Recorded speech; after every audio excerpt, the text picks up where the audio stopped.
Hello, welcome to LeadMaster. In this video, we will learn how to configure the Smart Queue. If you do not see a Smart Queue menu in the home page, that means that you do not have a Smart Queue assigned to you. In order to configure the Smart Queue, you must have access to administration. If you don't see the Smart Queue menu, please contact your LeadMaster representative. The Smart Queue makes it easier to set up calling campaigns and makes reps more productive. In the Smart Queue, you can see a number of queues.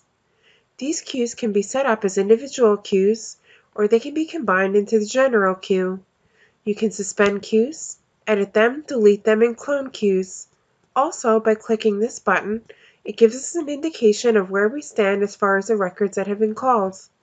To add a queue, click Add Smart Queue. We'll give it a name. The description is optional. You can change the order of priority here, or by doing a drag and drop on the previous screen. Availability helps you specify when records are going to be added to the queue. Let's set this one up from 8 a.m. to 7 p.m. This will ensure that you won't get a record outside of 8 a.m. to 7 p.m. local time. Click Submit and you will find the additional options. Next, tell the Smart Queue who it is going to call. You can do this by searching contacts or searching records.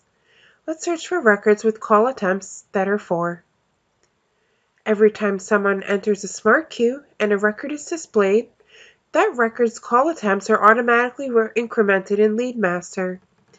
It tells us how many records we have selected.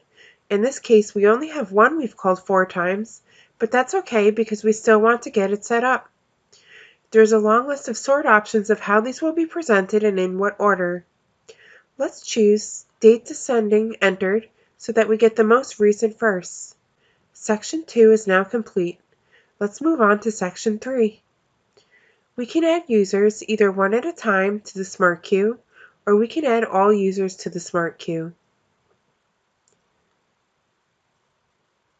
We can have this as a standalone queue by selecting the checkbox User Selectable Queue. Now it will appear on the Smart Queue menu on the home page by itself, or if we don't select it at all, it will become part of the General Queue, and you can get to the General Queue by clicking Enter Smart Queue. For now, let's make this a user selectable queue. Finally, we have the choice to enforce user security. In other words, when you enter the Smart Queue, you are going to see contacts that are only assigned to you. Let's say no and click Submit. Our queue is complete. Let's change the order of priority by dragging and dropping. So, if you enter the General Queue, it would start at the top of this list and show you all the new leads. When there aren't any more in that queue, it would then jump down to the next queue automatically. In this case, all queues are assigned to everyone and we are not enforcing security. Let's go to the home page and take a look. Here you can see the individual queues.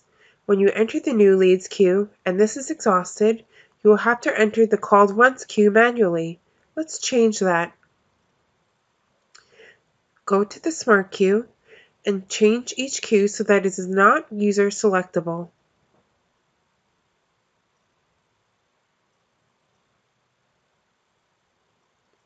Go back to the home page, and we just have Google advertising and no contact for 60 days now. Now, when you enter the Smart Queue, you are presented with leads that have been not called, and you must exhaust all the leads that have been not called before you can move on to the next queue. There is an endless variety of choices when organizing queues. You might have queues by product, campaign, or geography, or, as we did here, queues by call attempts. Or, you may elect to have a general queue and manage that from the admin page. There are many benefits to the Smart Queue.